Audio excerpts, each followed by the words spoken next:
Canal Futura e SESI apresentam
Pero ya era una bolsita que ya así la guardáis. No, pero era una comuna. Yo, que te digo, ¿no? ¿Segura? ¿Juguito? ¿Qué tengo la botella? Hay piña, frutilla y durazno. Durán. Ya, tome, señora. ¿Te come toda la comida ya? No sé qué. No voy, mami. Sí, pues ya está harto tarde ya, puñera. Sí, pues. Ya, cuídese, pórtate bien. Sí, mami. Te amo. Yo igual. Hola, mi nombre es Catalina Garrete, tengo 14 años, vivo en Maipú y estudio en el SEMAR. Lo que más rescato de Chile es que es un país muy simpático, por decirlo así. Encuentro que eso es muy bueno de un país que trata también a los extranjeros, incluso en algunos casos mejor que a los propios chilenos.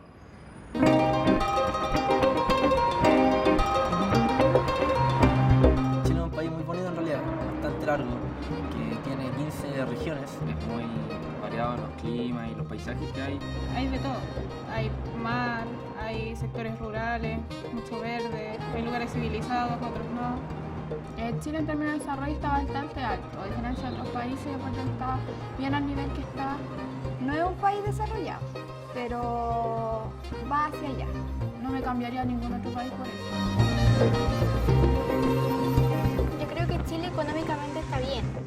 Lo que yo creo que podría ser relevante referente al avance, yo creo que es la educación más que todo, porque la economía siempre está igual, ni muy poco ni mucho. Santiago es la capital de Chile, pero Maipú es una de las tantas regiones que tiene cada ciudad. Maipú y la mayoría de la gente que hay aquí es de clase media. No tiene mucho dinero y tampoco mucha pobreza. Rinconada es la calle que hay aquí, la ubicación del colegio para ser más preciso. Estamos en el colegio SEMAR, Complejo Educacional Maipú Anexo a Rinconada, mejor conocido. En la parte en la que estamos ahora es desde primero básico a cuarto medio. Y la otra parte anexa del colegio es de pre-kinder a kinder, creo.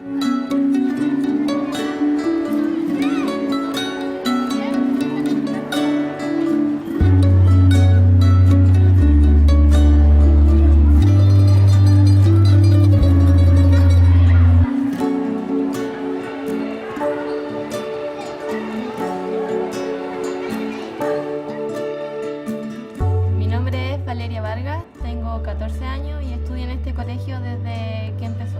Mi nombre es Constanza Tobar. Tengo 15 años, Soy de la comuna de Maipú, estoy en el colegio CEMAR. estoy cursando cuarto medio.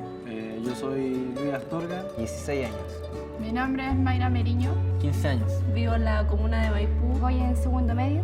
y estudio en el CEMAR. Luis Astorga. Carlos Medina. Nicolás Matías Mora. Valeria Gustavo Vargas, Salazar. Mayra Lavallén. Daniela Constanza Tobar. Crisóstomo. Kevin Riquelme. Verónica Belis. Catalina Garrete, tengo 14 años.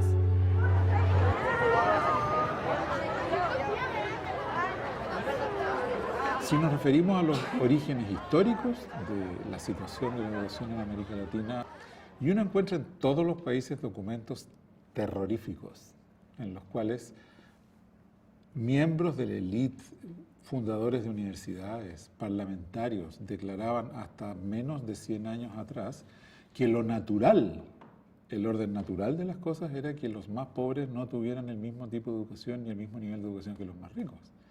O sea, tenemos 500 años de historia de desigualdad, de inequidad.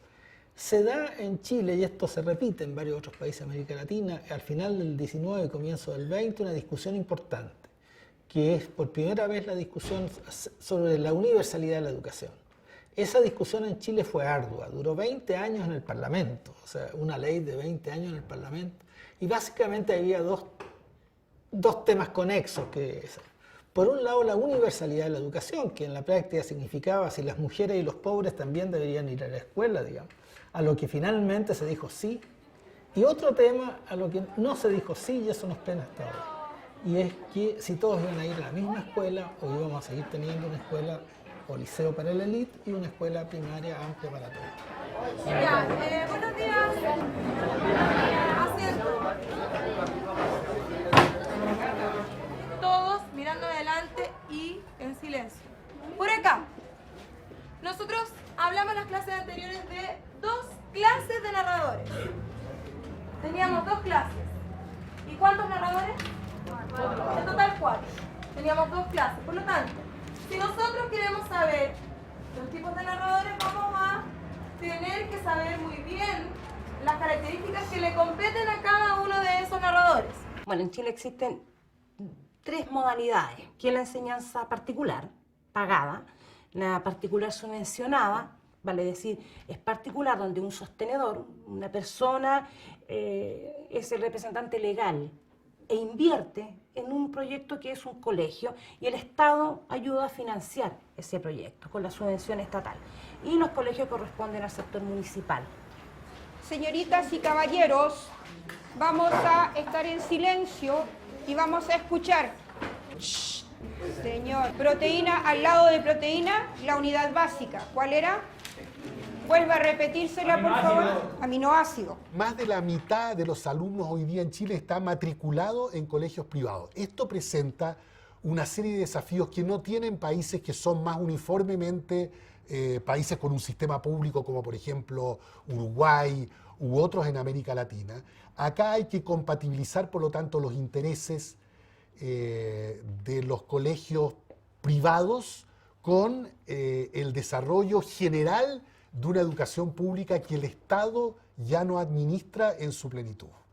Ahora, eso se da atravesado por algo, y ahí tenemos que ir a los 80, al gobierno militar y concretamente a lo que se llamó las modernizaciones de los 80, que fue de alguna manera la aplicación de un sistema neoliberal para previsión social, salud y educación, en el cual en educación el concepto central que sigue hasta hoy es haber pasado el financiamiento desde el Estado, o sea, desde la oferta, digamos, a la demanda. Y esto hace que nosotros tenemos un sistema educacional que por un lado ha aumentado notablemente la cobertura, está mejorando también los indicadores de calidad, o sea, el salto de Chile en PISA de 2000 a 2006 fue muy importante, pero por otro lado hemos llegado a un récord que es el país con una segregación escolar más alta de todos los que dan PISA. O sea, no hay ningún otro país que se le acerque en segregación escolar. Cuando hablo de segregación escolar, estoy hablando de que los niños y niñas se reparten en la escuela de acuerdo a las características socioeconómicas de la familia. A ver, la idea hoy entonces es ir ya finalizando la unidad de diagnóstico y de repaso para que La próxima semana entonces empecemos con los contenidos referentes a tercero medio. Ustedes saben lo que está pasando claramente con Japón y cómo ha ido evolucionando el problema de estos días, ¿no? Ahora, ¿cuál es la polémica que se ha ido despertando en relación con ese tema en Japón y en nuestro país, que es Chile?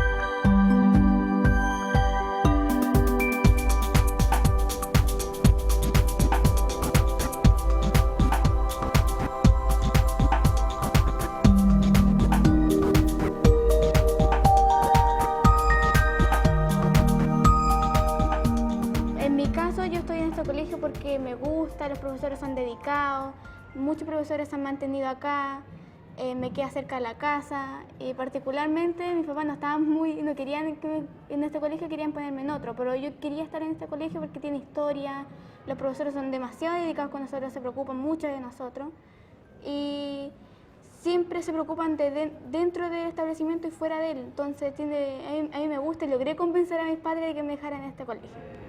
Este colegio es bueno dentro de todo. A mi mamá le gusta este colegio por el orden y cómo es la manera en que funciona.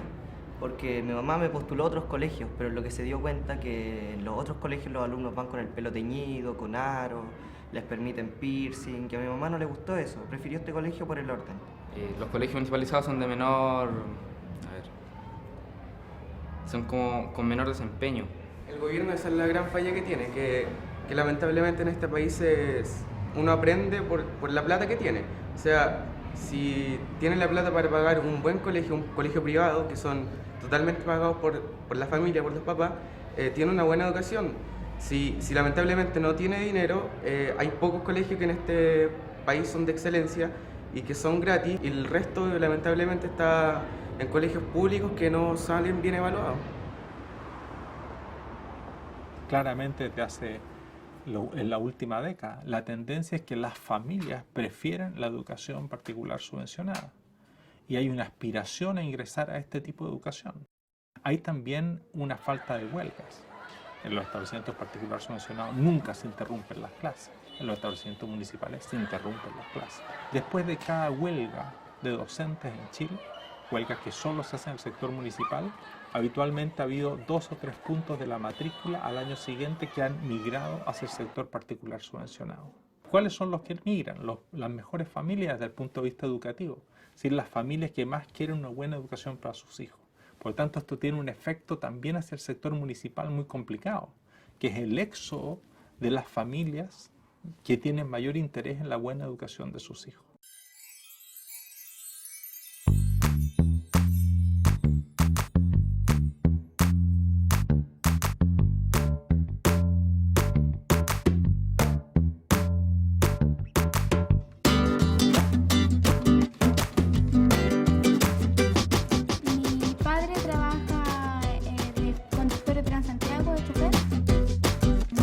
En una empresa de metalúrgica. Mi papá no sé en realidad lo que hace. Mi papá trabaja en una empresa como vendedor. Mi mamá es dueña de casa. Y mi mamá de repente trabaja en la feria, pero casi siempre está en la casa. Y mi papá trabaja en un banco. Mi mamá es profesora de lenguaje. Ahora está en la casa porque está embarazada. Es asistente social. Mi mamá trabaja en una clínica de diálisis. Y mi papá es constructor y trabaja en el norte. La calidad de las instituciones educativas es tanto producto de la calidad de los profesores como del nivel educativo de los alumnos. Eso es un fenómeno estándar y conocido en todo el mundo. Entonces, si tú empiezas a acumular los estudiantes de peor capital cultural en su casa, en un mismo lugar, y le das menos recursos que a los estudiantes con más capital cultural, entonces el resultado es inevitablemente la segregación. Está claro que los niños cuando están, o los estudiantes cuando están con otros estudiantes que tienen mayor motivación, mejor background socioeconómico y cultural, etcétera, ayudan a tirar hacia arriba a todo un curso. Luego, si uno tiene parejamente a todos los alumnos del mismo estrato socioeconómico y cultural, lo que pierde es la potencia del efecto de pares dentro del proceso de aprendizaje, y eso en Chile sigue siendo un gravísimo problema. Es un engranaje muy complicado entre lo que son motivos objetivos de que esa escuela efectivamente empezó a ser peor, los que tienen puros alumnos con más dificultad de aprendizaje, y elementos de tipo valórico, subjetivos, que tienen que ver con cómo esa escuela es mirada en la sociedad. Y si yo llevo a mi hija ahí, estoy diciendo que yo soy una mala madre. Yo no soy capaz de darle a mi hijo lo que necesita. Entonces ahí hay un elemento que es imbatible. O sea, en el fondo, en una sociedad de mercado, el precio de las cosas empieza a tener connotaciones de calidad. Lo caro es bueno.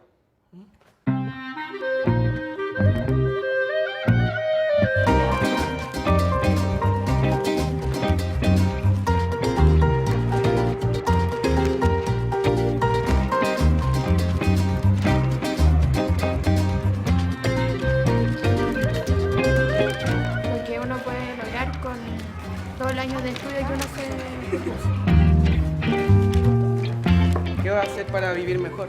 La profesora enseñándole al alumno, ayudándolo a que sus sueños se cumplan. Las profesoras eran como nuestro refugio.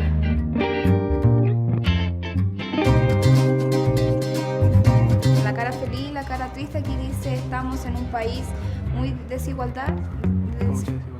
Con mucha desigual. Muy desigual. Es muy desigual. También, a mi compañero le llamó la atención esta torta. Para él fue la desigualdad en la educación en Chile. Está dividida en distintas formas. Hay un desequilibrio. A unas les dan más, a otras menos. Y eso es lo que se puede ver en el tema de los colegios municipalizados, los particulares subvencionados y los particulares. A unos les dan más que a otros. Creo que buena parte del tema de Chile tiene que ver con una conciencia del estado en que se está. De que en algún minuto en el país se dijo, estamos en este nivel en educación y esto no es soportable. Y eso implicó empezar a medir. Y aquí, por ejemplo, en Chile, cuando tú tienes los resultados de nuestras pruebas nacionales de aprendizaje, nuestros test de aprendizaje, que se llama CIMSE, son verdaderamente momentos muy duros, en los cuales todo el debate y la atención del país está centrada en los resultados del CIMSE, en saber si se mejoró o no se mejoró en cuarto básico, si se mejoró o no se mejoró en octavo básico, si se mejoró o no en segundo año de enseñanza media, 10º grado.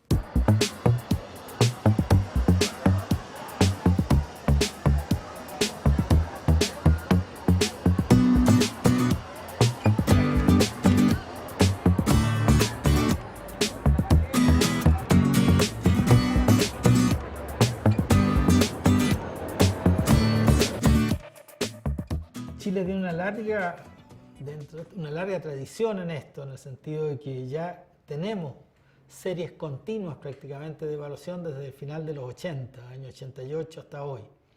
Es un instrumento brutal para la política, es un instrumento que te da un mapa muy claro de algo que mucha gente desprecia como instrumental, pero al final esos conocimientos instrumentales básicos, esos códigos de la modernidad, como dicen otros, saber leer, escribir, matemáticas, etc., son también un principio de liberación. O sea, si esas grandes mayorías no tienen eso, por supuesto que su posibilidad de salir de donde están es muy baja. Por lo tanto, es un elemento importante. Y desde ese punto de vista yo celebro el hecho de que tengamos con sistemas crecientemente sofisticados buenas mediciones. Ahora, esta evaluación se aplica en el mes de octubre. A todos los colegios de Chile el mismo instrumento. O sea, de norte a sur a todos lo mismo, independiente si es un colegio particular, si es un colegio subvencionado, municipal, es el mismo instrumento el que se aplica. Por lo tanto, ya ahí hay algunos cuestionamientos con respecto a esta prueba. por supuesto, porque aplicar una prueba en este sector o aplicar una allá en la Patagonia o aplicar otra allá en Calama o un colegio particular de Barrio Alto, existen diferencias en los alumnos. Bueno, lo que ocurre en la evaluación de resultados del aprendizaje es que no tiene mucho sentido hacer lo que hacemos en varios de nuestros países, que es dar el resultado, llamemos, bruto. Lo que tenemos que hacer es tener un sistema lo suficientemente sofisticado que permita medir el valor agregado por la escuela por encima de la formación básica que el niño o el joven traen desde el hogar. Tiene una segunda derivada que también es muy complicada y que tiene que ver con la gran desconsideración que eso significa para los profesores y profesoras que trabajan en sectores pobres. Porque obviamente que van a estar siempre en el último piso del ranking. El problema no está en los test, el problema está en el uso de los resultados. Porque de lo contrario estamos haciendo una comparación que es completamente inválida y en el fondo frustrando el enorme esfuerzo y los resultados incluso que muchas veces obtienen colegios que atienden a niños y jóvenes de hogares vulnerables o hogares pobres, que en realidad logran un enorme salto de puntaje, pero en términos absolutos esos puntajes siguen estando por debajo de los puntajes que obtienen los estudiantes de clase media o de la burguesía de nuestros países. Es decir, la diferencia de este puntaje promedio de los privados y de los municipales o públicos está dada no por lo que logran como en similares condiciones, sino que simplemente porque atienden a poblaciones distintas.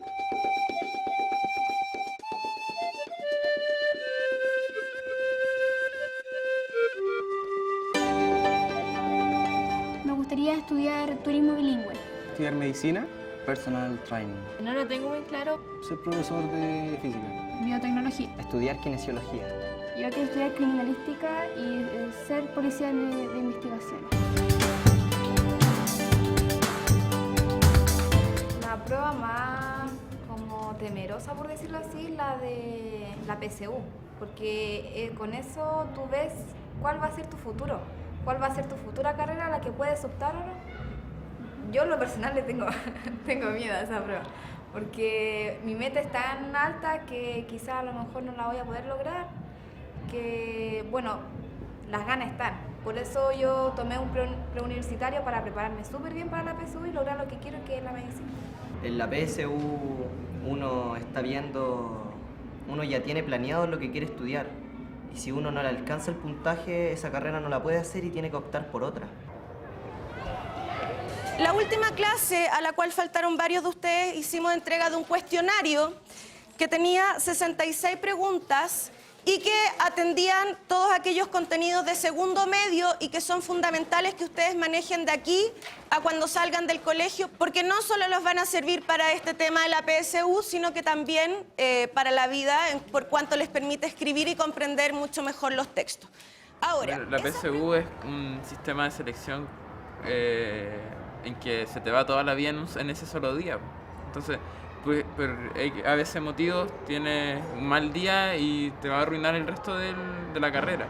Por eso yo creo que es un poco deficiente.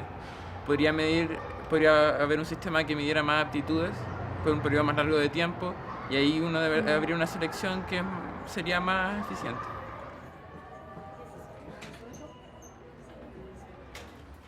¿Qué significa hetero? Distinto. Distinto.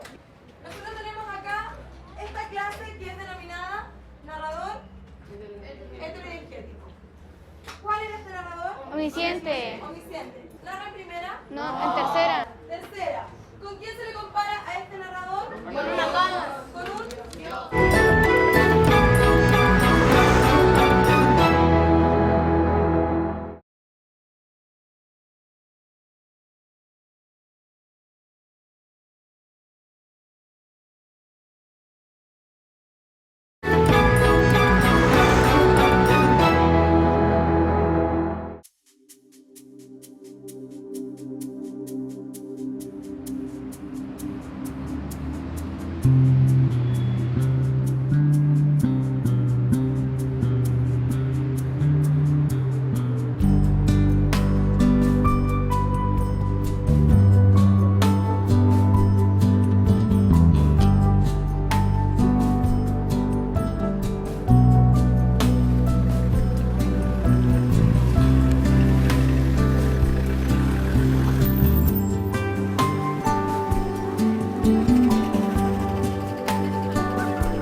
¿Lunes? ¿Hoy día?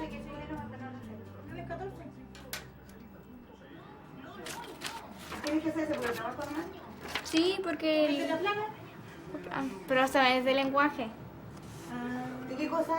La plana del omnisciente.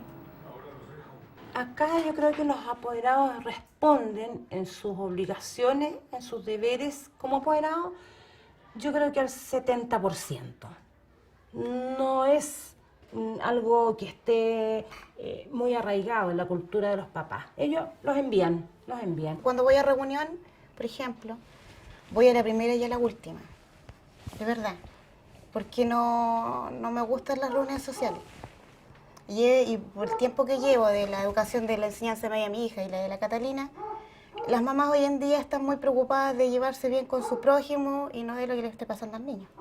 Hay reunión de apoderados, aproximadamente tenemos un 70% de asistencia. Y hemos tratado de aplicar una cantidad de estrategias increíbles para poder hacerlos sentir cuál es el deber de ellos con respecto a esto de asistir a estas reuniones. Pero no hay un mayor cambio. Ellos vienen en el proceso de matrícula, nos dejan matriculados y vuelven al otro año a matricularnos de nuevo. Hay varios así.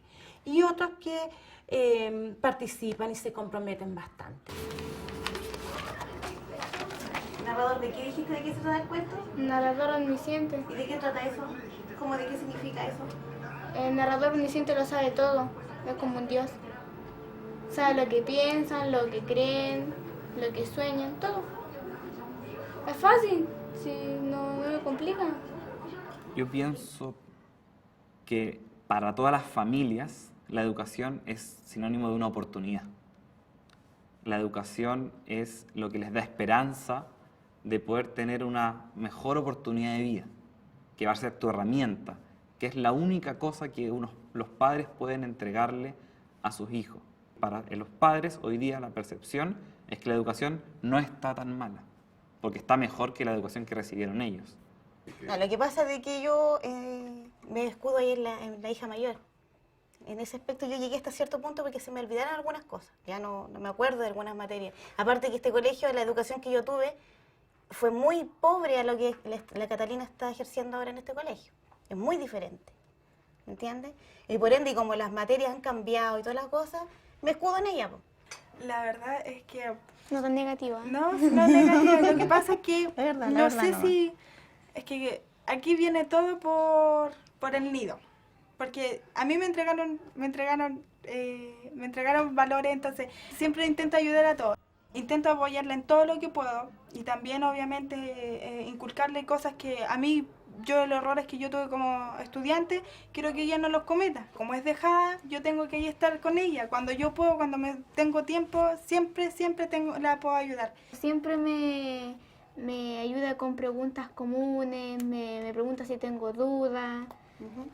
Cosas así, pero siempre me está apoyando. ¿Y va a ser un final trágico ahora o va a ser un final feliz? No sé, pues depende. ¿Y qué tú siempre así final trágico, por eso digo? No, porque esto es una historia de amor de un joven que está enamorado de su tutora, entonces tengo que ver. ¿De quién? De su tutora. Sí, pues, pero por eso tengo que verlo. ¿Dónde sacaste esa idea? Eso, no sé, eso me ocurrió. Es una niña precoz. No, se llama Williams y está enamorada de su profesora que todavía no sé cómo se llama. ¿Jovencita? ¿O abuelita? Por ejemplo, yo soy muy olvidadiza con las pruebas, entonces le digo a mi mamá, tengo prueba tal día, y mi mamá me pone en el refrigerador, y como yo soy hambrienta, lo primero que veo es refri. Entonces siempre veo. Y yo como paso en la cocina, sé qué es lo que hay, ¿me entiendes? Los horarios, todo lo pego en el refrigerador, ahí, un mural entero, cualquier cosa, ahí en el refri. Yo quiero que ellos también tengan la ambición de querer ser alguien aquí. Entonces yo por eso intento ayudarlos.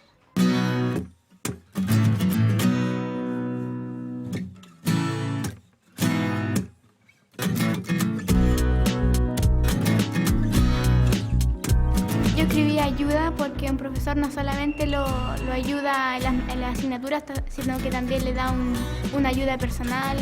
Cuando usted tiene un problema, lo ayuda.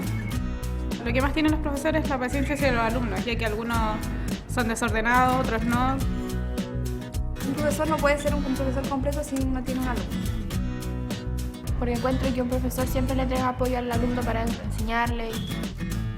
La dedicación que tienen los profesores hacia uno y el amor que tienen por enseñar. Yo escribí comprensión porque siento que es algo fundamental que tienen que tener los profesores con nosotros y nosotros con los profesores. Un profesor entrega todo hacia sus alumnos, a la manera de enseñar, la disposición que entrega. La palabra que yo escribí fue capaz porque los profesores tienen la capacidad de enseñar o educar a los alumnos.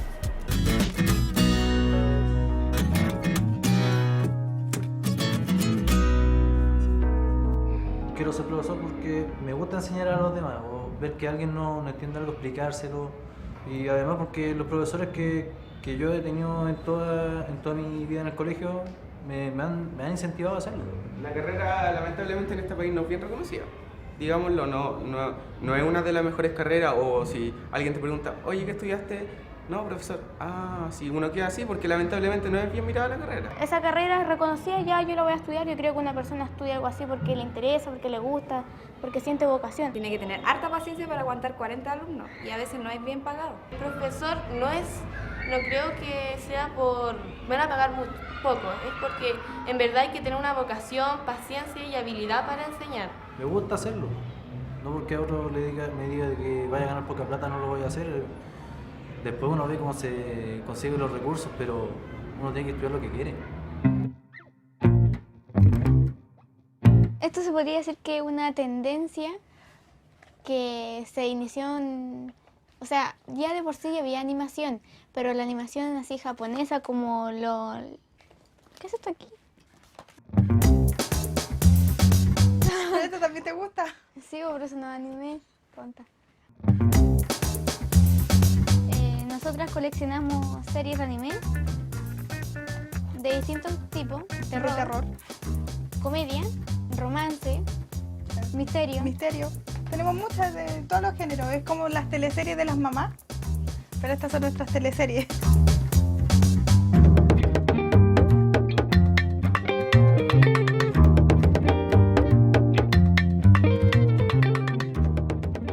Yo quería ser profesora. La verdad es que ese sueño de ser profesora se estancó porque aquí los profesores no son bien pagados. La verdad es que si yo me esfuerzo tanto, me gustaría que mi carrera fuera remunerada.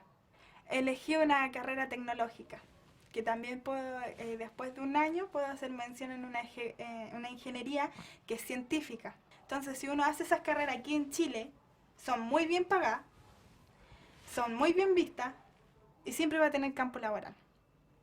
Años más adelante, gente como ella sí va a querer ser profesora.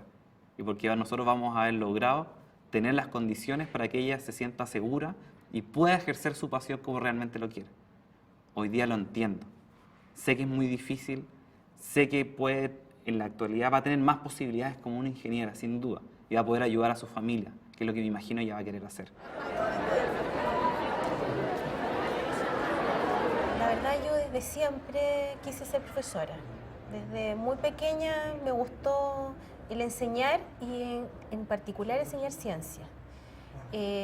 Por razones personales no pude hacerlo inmediatamente cuando salí del colegio y comencé a estudiar contabilidad, algo absolutamente distinto a lo que hago hoy. Una vez me consultaron si yo me sentía respetada, valorizada. Yo, por ser como soy también, me he ganado la valorización, tanto de dirección, de mis pares, los colegas, como de los alumnos. Gracias para ponerlos a prueba.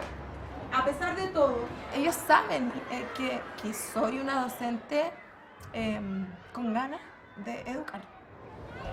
Cada vez que uno se presenta y dice yo vengo del Manuel de Sala, el resto de los profesores dice viene de esta gran institución y en realidad te valoran mucho. Pero cuando hablamos de la carrera profesional de un docente en Chile, la verdad es que está muy poco valorada. Es decir, ser profesor en Chile es netamente por vocación, porque a nivel social y financiero la verdad es que la valoración es mínima. Yo creo que es una de las carreras que está más mal pagada. Nosotros formamos a los niños desde pequeños y creo que eso no se puede desmerecer de ninguna forma. Es un trabajo con mucho sacrificio y que se hace con mucho cariño. A mí una vez me dijeron, pero es que, ¿por qué te quejas del salario si tú siempre has sabido que eso es así?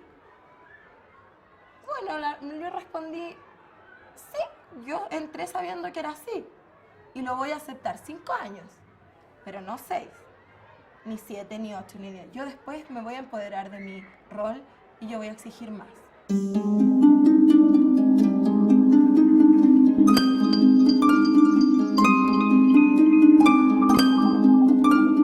Hay una medida interesante, los alumnos que tengan un buen puntaje en la prueba de selección universitaria, PSU se llama nuestra prueba de selección universitaria, que tienen más de 600 puntos, que es un buen puntaje, tienen aseguradas, si entran a pedagogía, todos sus estudios gratis, gratuitamente.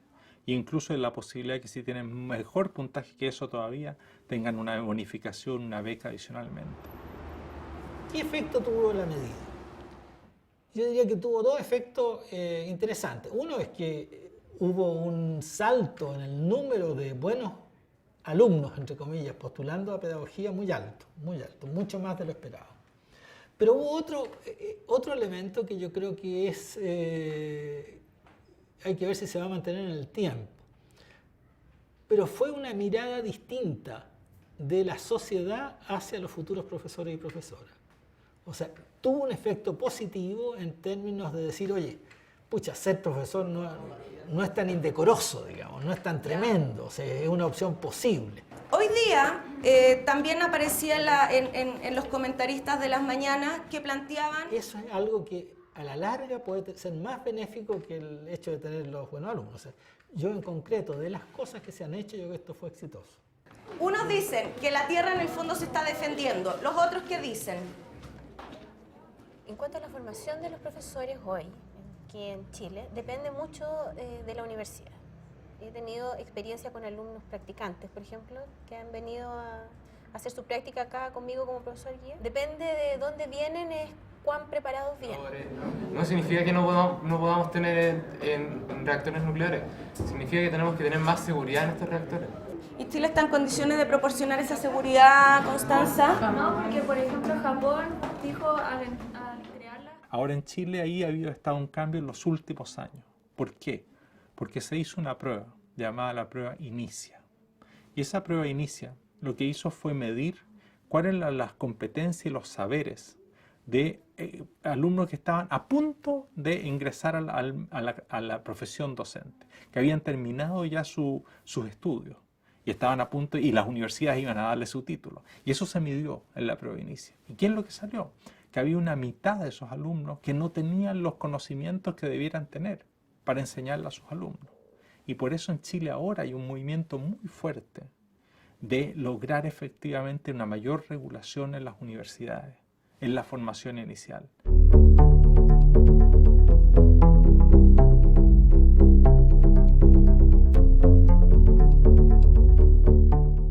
El año 2000, el Colegio de Profesores, el gremio del profesorado y el gobierno de hacer una evaluación de los profesores periódica, formativa, cada 4 años. Tienes una autoevaluación del profesor, tienes la opinión de un par, de otro profesor, tienes la opinión del director. El profesor tiene que presentar un portafolio en la cual viene cómo él pasa una unidad. Tiene que presentar un video de una clase de él, de 45 minutos, que después es analizada por expertos para ver cómo hace clase el profesor. Ha sido un trabajo muy serio. En paralelo al desarrollo de esa tecnología, se llegó a lo que yo creo que es más importante, que fue un acuerdo sobre qué significaba ser un buen profesor, cosa no evidente. Y eso también se trabajó con el colegio de profesores y con todos los profesores, se hicieron consultas nacionales. Y contra eso se ha hecho la evaluación. Y es un elemento muy original en América Latina. Una demostración de que el gremio docente, el profesorado, entendía que esto era en beneficio de la profesión.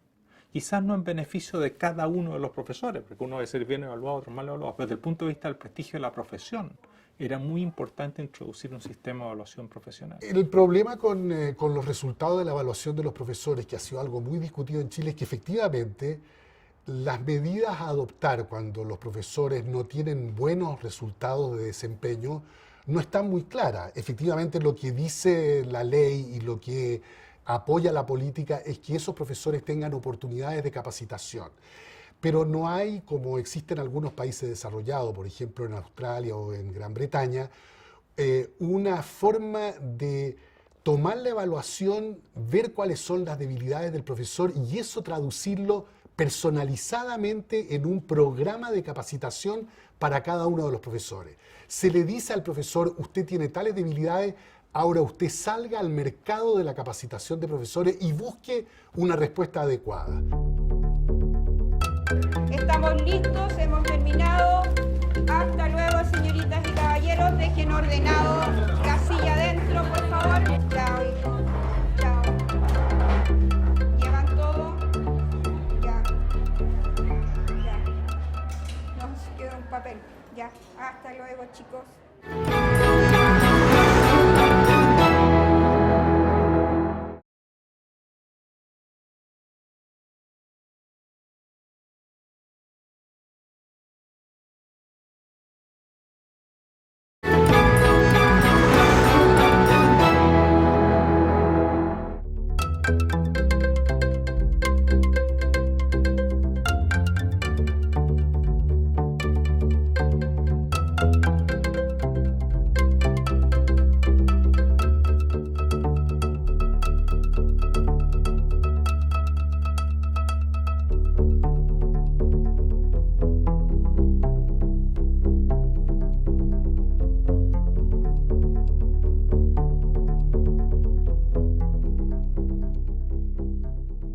Cuando los niños entran a primer grado,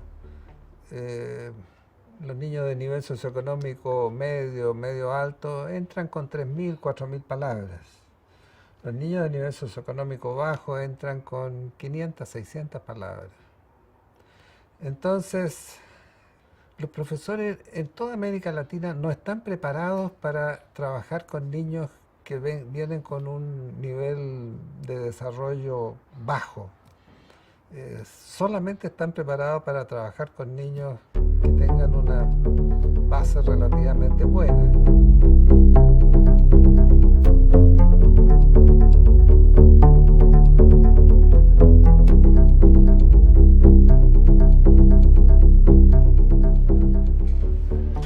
Chicos, ayer en la reunión llegamos a acuerdo de que nosotros tenemos que seguir leyendo en marzo a pesar de que no están los libros en nuestra biblioteca de aula. Por lo tanto, ojalá que ustedes traigan sus libros, porque nosotros no hemos podido trasladar los libros de la biblioteca de aula por un asunto de tiempo y por un asunto también de que la biblioteca todavía no está completamente habilitada. En este establecimiento el gran problema que nosotros tenemos, el problema, y no solo en este establecimiento, sino que es una realidad a nivel de país, el problema es la comprensión lectora. El niño lee, puede leer correctamente, de manera oral, pero no entiende. Uno le pregunta y no entiende lo que leyó. Ese es el problema de nuestro país. Leemos pero no comprendemos. ¿Ayer leyeron? Sí. Sí. ¿Hicieron la síntesis ayer? Sí. Por lo tanto, fui donde la directora y le dije, señora Paulina, lo que yo creo es que tenemos que leer 10 minutos todos los días. Tienen que hacerlo, porque si no, no vamos a tener nunca buenos resultados ni en el SIMS ni en la PSU. Y si ustedes no están pidiendo resultados, usted tiene que exigirlo. Hacia las 2 de la madrugada bajó la temperatura y los que tenían mantas se alegraron de poder envolverse en ellas. Como la columna... Por ejemplo, ahora están leyendo Crónica de una muerte anunciada en segundo medio. Entonces, en la biblioteca de aula deberían estar todos los libros de Crónica de una muerte anunciada. Los repartimos al inicio de la clase, de la jornada, a las 8 de la mañana, leemos 10 minutos y ellos en 5 minutos hacen síntesis. Algunos profesores las firman, otros no. Pero muchos de ellos cumplen. Aquí hay profesores excelentes que me ayudan un montón a hacer este proyecto, a que resulte. Pero que no es para mí. Yo lo que trato de decirles, chiquillos, esto no es para mí, esto es para el alumno.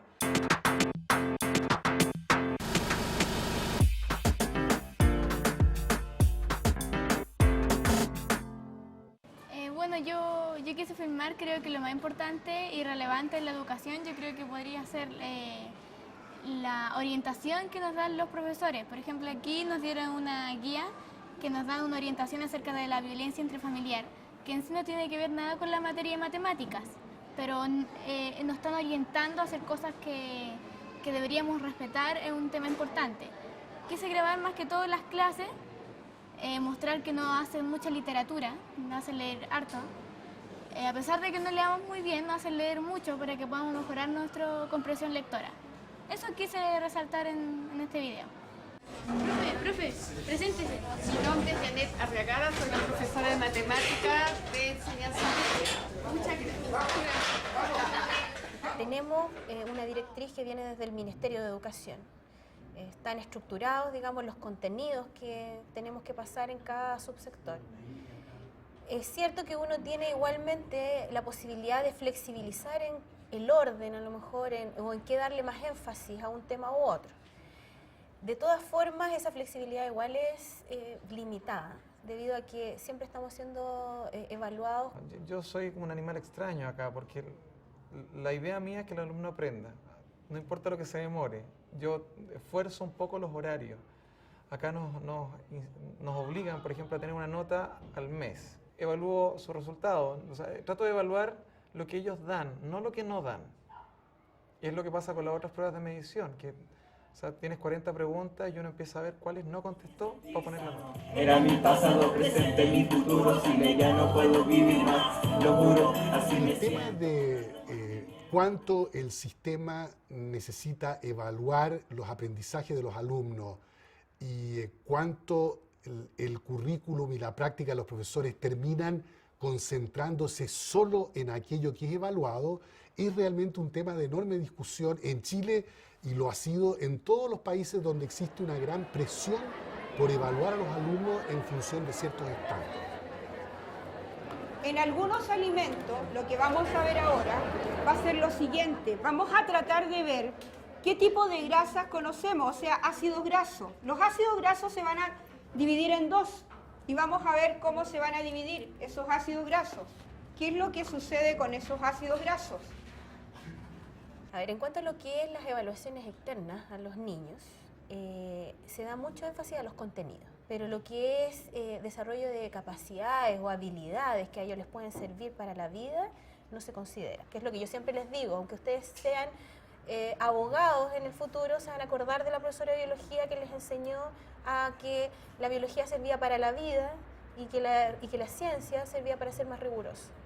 Por lo tanto, uno apunta a ese lado, pero a veces se ve atrapado por el tiempo y tener que cumplir con el pasar contenido y dejar poco tiempo para la formación más integral de los niños. A ver, ¿qué pasó? A ver, ¿ya? ¿En qué se va a transformar ese tremendo hidrato de carbono, señorita? En un monosacárido. Muy bien, señorita. Por lo tanto, tenemos los dos, proteínas e hidratos de carbono. Lo tenemos claro. Ahora, si yo le pregunto a usted cuál es la función principal de los hidratos de carbono, ¿qué me va a decir? Parte del trabajo de los colegios y de los profesores efectivamente tiende a focalizarse en aquello que es externamente evaluado. Y por lo tanto, en vez de tener una actitud defensiva frente a eso, uno lo que tiene que pensar es cómo construyo mis pruebas de manera tal que en realidad, por lo menos en las competencias básicas, lo que mide sea competencias básicas y no puramente contenidos memorizados o fórmulas matemáticas abstractas que no se saben luego aplicar en la realidad. Nosotros nos enfocamos en 4 áreas, que es lenguaje, matemática, educación física, vale decir deporte, un polideportivo e inglés. Entonces, todas las horas de libre disposición, que se llaman, que son las horas que se agregan al plan común, distribuimos en esos 4 sectores de aprendizaje. Matemática y lenguaje, porque es lo que las mediciones que nos hacen, SIMS, PSU. Polideportivo, porque para el sector donde nosotros trabajamos necesitamos tener a los niños más interesados en otras cosas, que estén en las casas encerrados, en la esquina, etc. Entonces consideramos que el deporte es una buena alternativa. Y el inglés porque obviamente es el idioma que deben dominar.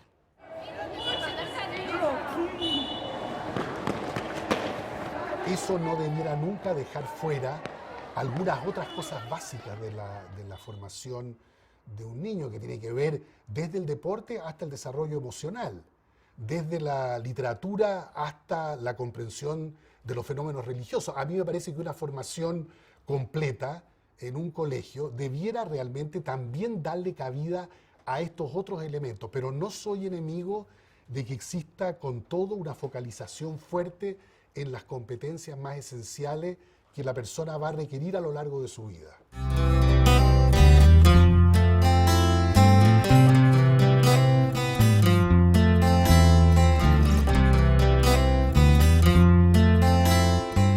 Primero tenemos una oferta curricular mucho más amplia y más variada que el resto o que muchos otros colegios en el sistema educacional chileno. Tenemos un plan común, un plan electivo desde séptimo grado hasta cuarto medio, que es en este caso la educación secundaria en Chile, y además un grupo de actividades extracurriculares que se dan en las tardes. Por lo tanto, hay una diversidad importante de actividades curriculares en el Liceo Manuel Salas que muy probablemente la inmensa mayoría de los colegios en Chile no tengan. El sistema acá consiste en que acá te dan la libertad de que tú elijas qué quieres hacer.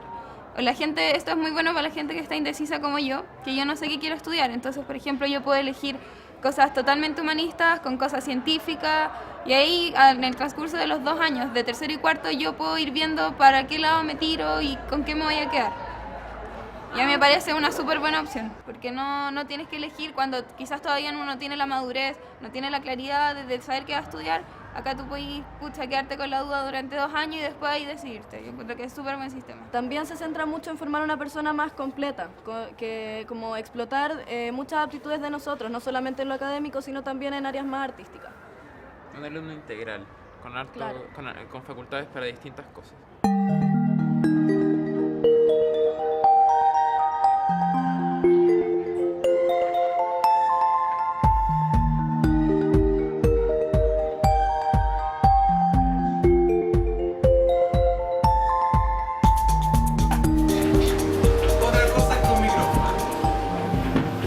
Cantar en cuartetos, en dúos, en tríos, como quieran. Pero en algún momento ustedes van a ver que los directivos o los sostenedores buscan resultados en números, buscan resultados en clientes al colegio. Y acá la cosa ha sido distinta, porque acá los directivos sobre todo han tenido mucho apoyo a la parte humana, a la parte a la parte de la educación más importante en el fondo, formar a la gente desde adentro y no en los bolsillos. Buscamos más felicidad que éxito. Y si están las dos cosas, mejor todavía. Yo quería cantar a capela al principio. ¿Por qué yo? Sí. Sola recordando mientras los segundos van. Yo creo que lo más importante es comprometerse en la sala, hacer de la clase un espectáculo, hacer algo que los chicos terminen hablando afuera de la sala. Terminen comentando, esto pasó, me siento bien, o fue muy entretenido. Cae la lluvia en la ventana, dibuja. Cuando uno mezcla un poco de mística, de magia, un poco de alegría dentro de la sala de clase, la información llega mucho más rápido y se queda más tiempo en la cabeza.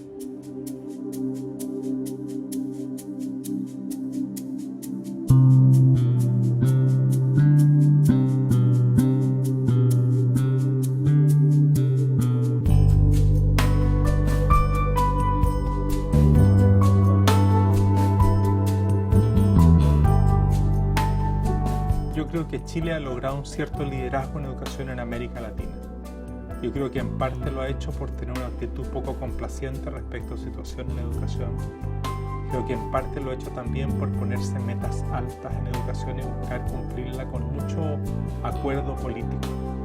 Creo que el método de no negar lo que hizo el gobierno anterior, el ministro anterior, sino que buscar grandes acuerdos y perseverar en ellos en el tiempo, es una lección aprendida en Chile y yo creo que debe ser más aprendida en América Latina. Creo que también el hecho de darse cuenta que en educación no bastan declaraciones o leyes, sino que hay que invertir recursos materiales, plata para la educación. Presupuesto en educación de Chile es 7 veces más en términos reales hoy día de lo que era el año 1990. Chile creo que tiene unas grandes ventajas o fortalezas que tiene, es que ha internalizado esta idea de que necesita dar un salto en educación para todos. Y tener educación de calidad para todos se ha convertido en una suerte de lema nacional.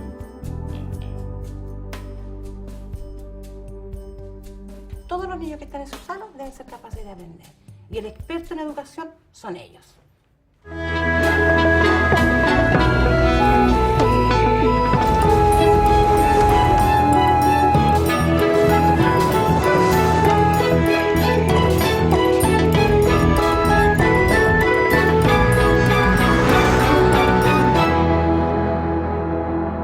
Uma parceria SESI, uma iniciativa da CNI e Canal Futura.